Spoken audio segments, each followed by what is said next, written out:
War syndrome, or have you seen this recent cover story of Life magazine which featured Gulf War veterans and their children who have been born with birth defects?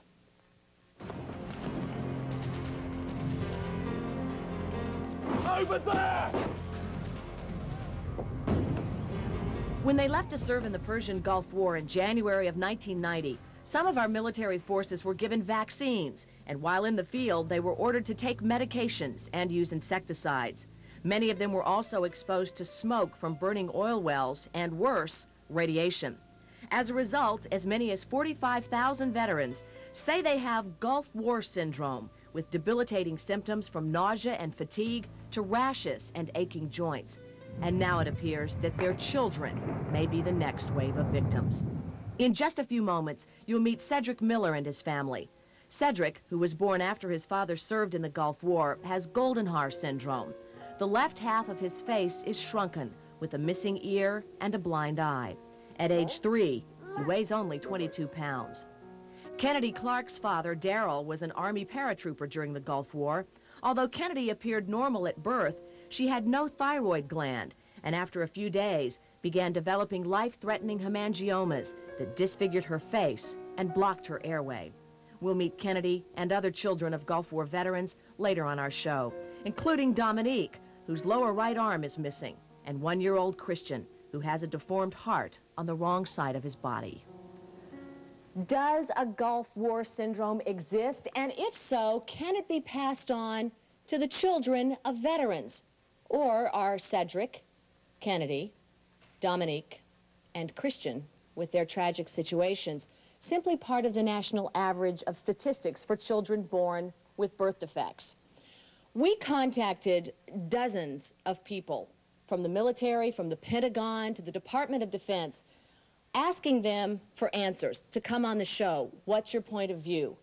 They would not provide us with a spokesperson, but they did issue this statement instead, and it says in part, "We will leave no stone unturned in the quest to find out what has made some of our vets ill. The Department of Defense is fully committed to providing medical care to Gulf War veterans and their families, no matter what the cause." I'd like for you to meet Michelle Malcolm. Hi, Michelle. Would you stand, please? Now, Michelle, nice to have you here. Thank you. Michelle's a researcher who does investigative projects in environmental journalism. And you have said that you don't believe there is such a thing as a Gulf War syndrome. And yet there are lots of vets and their families who say that they have physical evidence that it exists. Right, that's correct. And let me say at the outset that we owe so much to our Gulf War veterans and their families. I mean, they put their lives on the line for us. They serve our country. And you know, they deserve our respect. They deserve our compassion. They deserve our support, and more than anything else, I think, they deserve the truth. And so far, the truth of the matter is that all of the scientific evidence that has come in has shown that there's no evidence that something unique called Gulf War syndrome exists. Something that people have to understand, and something that the media has failed to point out, is that 700,000 troops, U.S. troops, we sent them to the Gulf. When they come back, in any large population, you're going to find a certain number of people who contract all sorts of diseases, cancer, they're going to have flus, they're going to have headaches. Some of their wives are going to experience tragedies like, you know, the ones that we'll hear today. But the key question we have to ask is the incidence of those health effects higher than what you would expect in the normal population? And so far, the answer is no. But weren't these people exposed to environmental hazards, to toxins, to drugs, that were extraordinary circumstances that would put them in a different category? Well, the government is investigating that right now, and there's no cover-up here. That the Department of Defense, the CDC, all of the separate agencies that deal with research are doing what they can to try and establish that. Now, there are caveats, though. I mean, there's so many different alleged symptoms and causes that we have to wonder, can there be something unique and narrow that we can call a syndrome when so many different things are happening? Well, there are people, as you know today, who disagree with what you have just said. Let's get into it. Steve Miller, his wife Bianca, they already had one normal, healthy child before he served as a combat medic in the Gulf War. So when Bianca became pregnant again with Cedric, who you see running around on our stage here today, they felt that they had no reason for concern.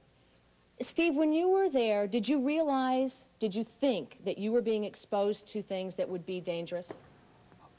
At the time, no. Prior to when we went to the Gulf, we received the drugs and stuff. We asked about the pills and the injections we got.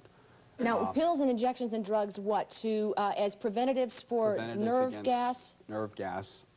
They were concerned because several years before we had sold many chemical agents to Iraq, and they knew what these were, and so they were concerned that these would be used against us. So we received inoculations and pills supposedly to prevent this. I received 6 injections. I wasn't told what they were. I believe in the Senate report they found 88% of the people weren't told what they were getting. Did the FDA approve these injections for the troops? Temporarily, I believe. I believe the drugs were investigational. Were you told that it would be better for you to prolong having more children, that you should take any kind of precautions? No, we weren't told anything along those lines. We came home and we conceived Cedric, and it was a very big surprise. Was it a normal pregnancy, Bianca? Up to the point where they told me what was wrong. It was normal. And was that before he was born? Yes, yes. I had an ultrasound done around 24 weeks, and they found the hydrocephalus, the water on the brain. And from then on, it was a roller coaster. I'm sure they asked you if there was anything in your medical histories that would have led to these kinds of birth defects. We were Is tested. there? We were tested genetically, and there's nothing, and there's no history. When they first started telling us about Cedric's problems, we had a test done to see what else could be wrong with Cedric. It was called an amniocentesis.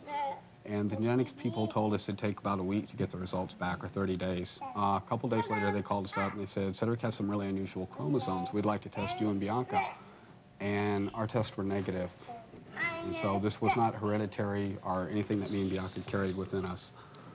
When did you realize the full extent of his problems? Because the pictures we saw there, you had a pretty tough little guy with some serious challenges.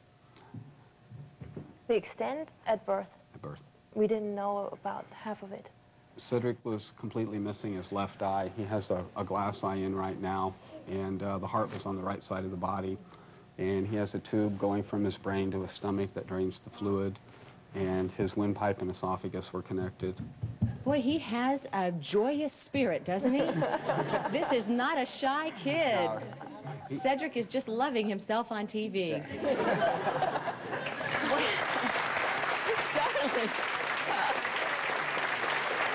There you go. Give yourself a hand, buddy. Thank you. Let me introduce some other people who believe very definitively that there is such thing as Gulf War syndrome, that it affected their families. This is Shanna Clark. Her daughter, Kennedy, appeared to be quite normal at birth, except there was some purplish discoloration on one of her legs that the doctor said would just go away. But within days, both parents learned that their daughter had been born without a thyroid gland. And at the same time, Kennedy's father, Darrell, developed what would become recurring bouts with flu-like symptoms, including pneumonia. Mm-hmm. Did you realize at the time, did anyone say there may be a connection to the Gulf War?